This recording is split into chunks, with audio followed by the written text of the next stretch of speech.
The phone buzzed against the counter, a sharp vibration cutting through the soft hum of the coffee maker. My pulse jumped as I glanced down, expecting a casual reply from Elise about dinner plans. Instead, her message glared back at me like a warning flare. I'm a free woman. Stop tracking me. The words hit hard, knocking the air from my lungs. 12 minutes later, another notification appeared, this time from our landlord. Lease terminated. Vacate by end of month. My hands trembled as I gripped the counter, the chill of the granite biting into my palms. The apartment, our home for 2 years, suddenly felt foreign, its exposed brick walls pressing in like a cage. I reread Elisa's message, each word splintering deeper into my chest. Free from what? From me? From us? From the life we built together in this overpriced Brooklyn loft, with its creaky floors and mismatched thrift store mugs.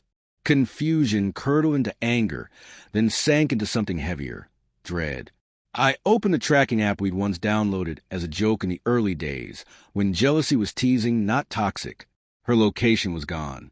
The green that always hovered near her Manhattan office had vanished, replaced by a dull gray void. My stomach twisted when as she turned it off. Why? The last month replayed in fragments, late nights at the office, after-work drinks with colleagues I'd never met. Her phone always flipped face down beside her on the couch. The muted notifications. The cryptic Instagram stories, city lights, half-empty cocktails, no captions. I convinced myself it meant nothing. Elise was driven, a graphic designer clawing her way up in a brutal industry. Of course she was busy. Of course she needed breathing room. But free woman wasn't ambition. It was a declaration.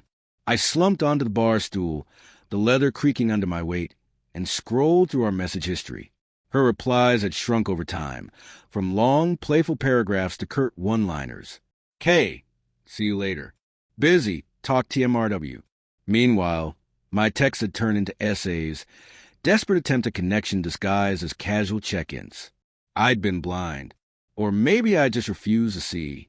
The truth had always been there, hiding in the spaces between her words, in the silence after mine. She'd stopped saying I love you first. The apartment was painfully quiet, the kind of stillness that magnifies every noise. The faucet's drip, the distant wail of a siren. I opened Instagram. Her profile filled the screen, a feed of perfect moments that now felt like lies. A photo from last weekend, Elise laughing at a rooftop bar, her hair catching the sunset. The caption read, "Living for these nights." I hadn't been there. She'd said she was with her sister. My thumb hovered, ready to check the tags. But fear stopped me. What if I saw something I couldn't take back? I typed a reply to her text, erased it, tried again. What's going on? Talk to me. Deleted. Too desperate. Free? What does that mean? Too confrontational. Finally, I sent the only words I could manage. Elise, please call me. She read it. The blue check appeared. But no response. My pulse pounded as I opened our shared Google Calendar. Another relic when transparency was easy. Her evening was clear. No plans. No explanations. The suspicion rooted deeper. Was she with someone else right now? Laughing somewhere. Relieved I was out of the picture? The landlord's text gnawed at me, too. Eviction? We'd never miss rent. I called him, voice shaking. What's going on? She canceled the lease, he said flatly, like it was nothing. Told me you two were over. Over.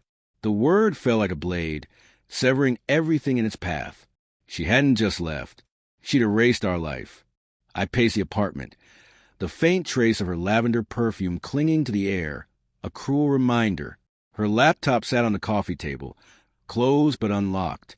I froze, guilt flickering. But she'd crossed the line first, hadn't she? I flipped it open. Her inbox appeared. And then, an email from a dating app. A notification for a new match. My chest tightened. I clicked. The profile belonged to a man, Caleb. His bio oozed confidence. Lover of deep conversations and spontaneous adventures. Exactly the type Elise used to tease me about not being. There was a chat thread, flirtatious, intimate, weeks old. Can't wait to see you again, he'd written. Her reply, soon. Promise. The room tilted. I collapsed onto the couch. The velvet cushion swallowed me as the truth sank in. She'd been building another life, one that didn't include me.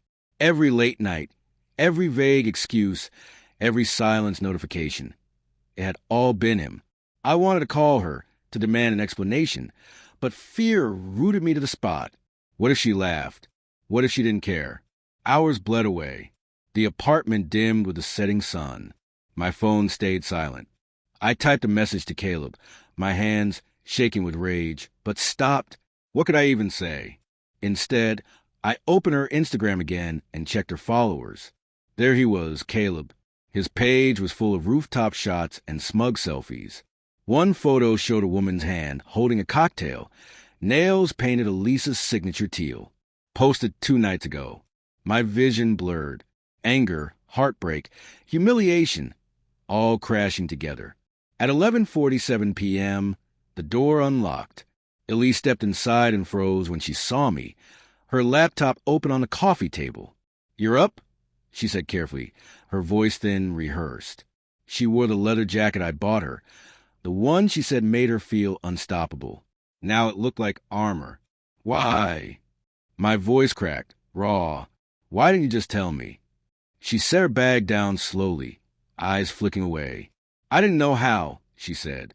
I thought this would be easier." Easier. I stepped forward, trembling. "You canceled our lease. You're on dating apps. The words caught. You're with someone else." Her silence was the answer. She looked at me then, eyes shining but defiant. "I felt trapped, okay? I love you, but I wasn't free." There was again. Free. The word burned hotter than any lie. "So you blew up everything?" I whispered. Without even talking to me, she took a hesitant step forward, then stopped, as if there was a line between us neither could cross. "I'm sorry," she said, but it sounded mechanical, hollow. "I didn't mean for you to find out like this." The air thickened, heavy and stifling. I wanted to rage, to hate her, but all I could feel was the emptiness where our life had been. "Get out," I said finally, my voice calm, cold. "You're free now." She hesitated, nodded once, and picked up her bag. The door shut behind her with a quiet click. Silence filled the space she left behind. I sank to the floor, the hardwood pressing cold against my knees. My phone still glowed on the counter, her final message burning across the screen. I'm a free woman. 12 minutes later, she'd lost everything. Our home, our trust, our future.